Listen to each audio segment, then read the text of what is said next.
Today I thought I'd switch back to the front camera. It's not as good, the camera's not as good, but it's easier for me to see myself so it's not shaking around all over the place. I thought I'd get back to our writing tips today. I did a couple of reviews over the past couple of days, last week or so, so I thought I'd get back to our writing tips. Writing tip I want to talk about today has to do with a lot of what we talked about earlier. We talked about outlining and we talked about being prolific in our writing. The writing tip I want to talk about today is scheduling. You know, writing, especially when you have a job and kids and family, which I think, you know, most of us do, it can be tough. It can be tough finding the time to write. And, you know, this goes right along with that being prolific. If you want to be successful, the one thing that all authors who are successful monetarily, especially monetarily, the one thing they all have in common is that they have more than one book. You know, I had a young lady come into my office. I'm an attorney by trade. I had a young lady come into my office today who was talking about, you know, she's a writer as well, and she actually is the daughter of my employer, and she, you know, wants to know. She has this first book out, and I started reading it. It's a great book. But she's not getting any sales, and she's wondering why. And then what I told her is that writing is a marathon. You know, you look at people like Stephen King, even the ones that became popular on one series, J.K. Rowling, Stephanie Meyer, Christopher Paolini. It wasn't until second, third, in Meyer's case, the fourth book, where they really started to gain traction. So that being prolific is super, super important. Along with being prolific, you know, it's important to set a schedule, to eliminate distractions, you know, and try to make a goal and try to reach it. So my routine is I write usually at night because that's when I'm available. I put kids down, or if I'm down at my apartment. My family lives up north, and I'm down here because of a drive I'm commuting. I live in Denver. My family, my place of employment is in Colorado Springs, so I have an apartment down in Colorado Springs that I stay at a couple nights a week. Anyways, so at night when I don't have anything else going on, I flip off my Wi-Fi, I throw on some music, and I sit down and I write.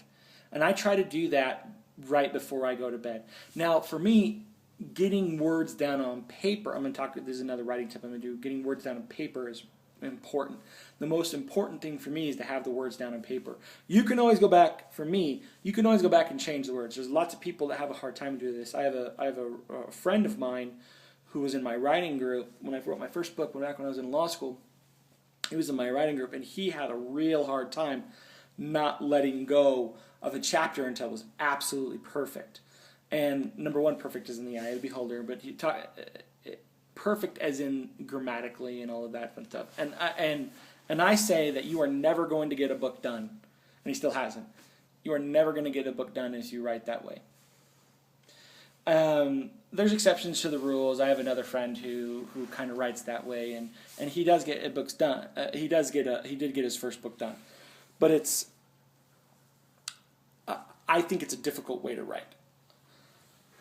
Though find what works for you.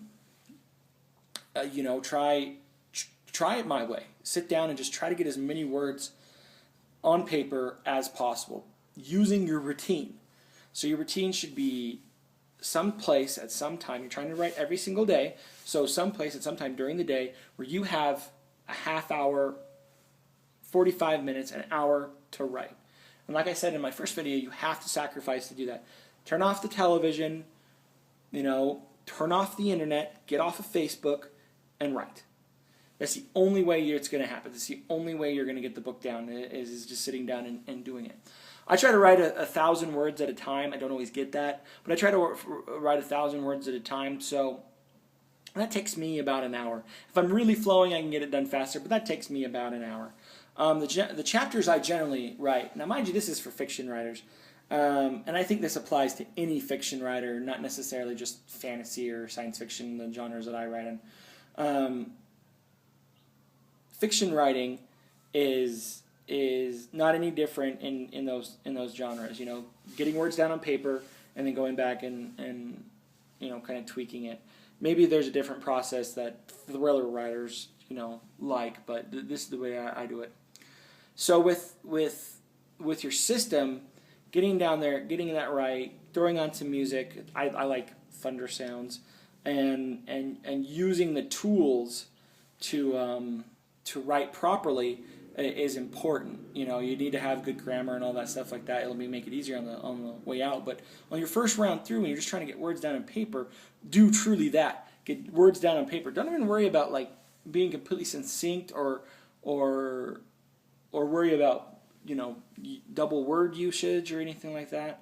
You know, our conversational vocabulary as, I guess, Americans, I don't know about any other culture, but us is only about, I want to say like 1,900 words. It's not very many words.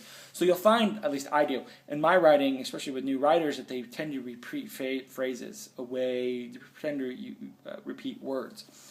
Don't worry about that. It's not a big deal.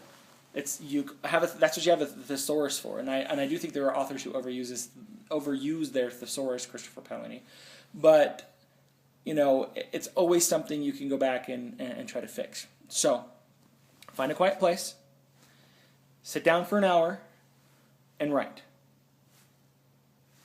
This is Writing Tips by Collin. I'm probably going to put 2 of these videos up. I got one more that I want to talk about. And it's probably separated out, so I'm going to end that here. Writing Tips by Collin. You can find out more about me at www.collinearl.com. And my YouTube channel, which is the Monson Gray YouTube channel. It's named after the main character of my flagship series, which is The House of Gray, which should be coming out. I think I might do a reading of that here soon. If you have any questions, concerns, points of interest, declarations, manifestations, no, I'm just kidding. Go ahead and leave me a comment right down here, or send me an email. Writing Tips by Collin. Thanks a lot. Thanks for watching.